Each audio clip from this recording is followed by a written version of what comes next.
Hello, friends. I am Chevee. Welcome to my shed. How are you today? How's life in your world? How's things where you are? I hope it's fantastic. I hope everything is amazing. I have a piece of paper here, and according to this piece of paper, I now have a PMP certification.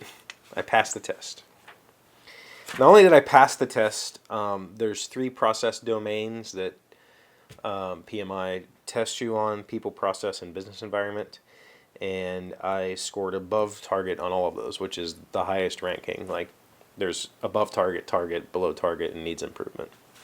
So I scored in the high part of everything, all the domains, all 3 domains. And I was very convinced that I was failing the test as I was taking the test. If you go back last week when I talked about studying for this test, I said that this test is primarily a vocabulary test, as opposed to knowing how to be a project manager test. And I still say that's very true, but it's also wrong. And the reason that I say that is I based that knowledge on PMI's prep test, or whatever they call it. You can whatever. What's it called? Mock exams, whatever those are called. Anyway, PMI offers a practice test that's $100, and you can take it as many times as you want. But it's the same 262 questions every time. And that practice test, I would say that all of the questions and answers in that practice test were written very much by the book. They use only what's in the Project Management Book of Knowledge and the Agile Practice Guide as the definition word for every single thing. And while that information is extremely helpful, what I discovered on the actual test is that they use a whole lot of alternate verbiage for things, not the by the book word. And so getting hung up on those definitions kind of caused me a lot of stress. I got too hung up on understanding exactly what this document was called, this process was called, when I should have thought more about the concept of that, because that would have helped me be a little less stressed. In the end, it was fine, obviously, but I think that the most important part of taking the test was understanding the mindset that they want you to be in as a project manager. And that is that they heavily, heavily emphasize servant leadership, which is essentially let the team figure out how best to solve a problem. You just facilitate and remove any roadblocks. So, questions like, these 2 team members are having a problem communicating, what do you do? And the answers will be like, reprimand them, talk to their functional manager. No. If there's always going to be an option that's like, work with the team to develop a communications plan, or use emotional intelligence to whatever. Those are going to be the answer every single time. And the test focused a lot more on soft skills, what I would call soft skills, which are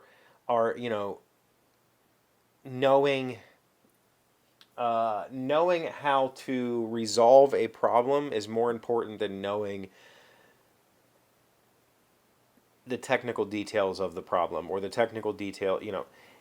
For instance, if anytime there's a question that has an answer that says something like analyze, yeah, that's probably the answer.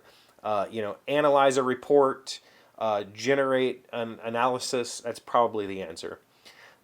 Anytime there is, what was the other thing? So, servant leadership is the project manager should always solve the problem. That one, I would say there was dozens of questions. Out of 180 questions, there was at least 2 dozen where the answer was always let the project manager solve the problem. You could immediately discount the other 3 answers, because the other 3 answers were like, escalate it to your manager, ask the control board for advice, or whatever. And the answer is, if the project manager has the option to solve the problem, that's the answer, period. Like, that's how it should work. And so knowing those things, I think, is what really helped me get where I was on the test, because I was super, super stressed about the vocabulary.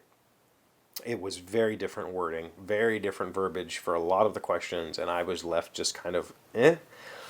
In the tool that you use to take the test, there was the ability to flag questions for review, and in the first section, I flagged like 18 questions out of 60.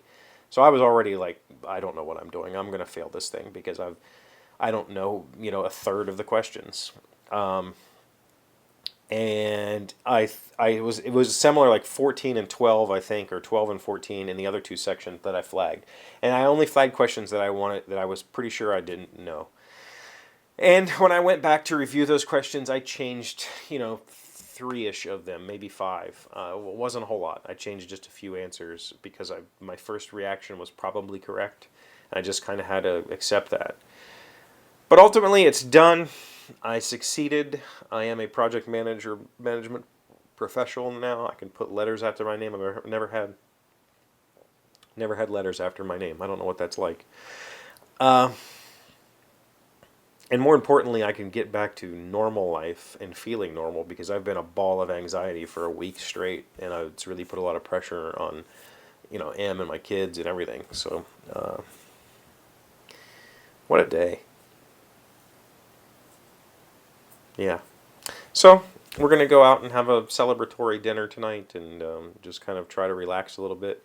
Maybe play some video games. I haven't done that in a week. And put this whole thing behind me. Now starts the process of keeping my certification, which requires me to take continuing education. So, we'll see what happens. Thank you for being here as always. Thank you for liking, commenting, subscribing, being amazing friends, wonderful people. I really appreciate you. And I'll see you again tomorrow. Today's word you should know to sound smart is maelstrom. It is a noun meaning a situation marked by violence, turbulence, and uncertainty. Many families who lost fortunes during the maelstrom of the 1929 stock market crash are still trying to regain their social status today. Maelstrom. M-A-E-L-S-T-R-O-M.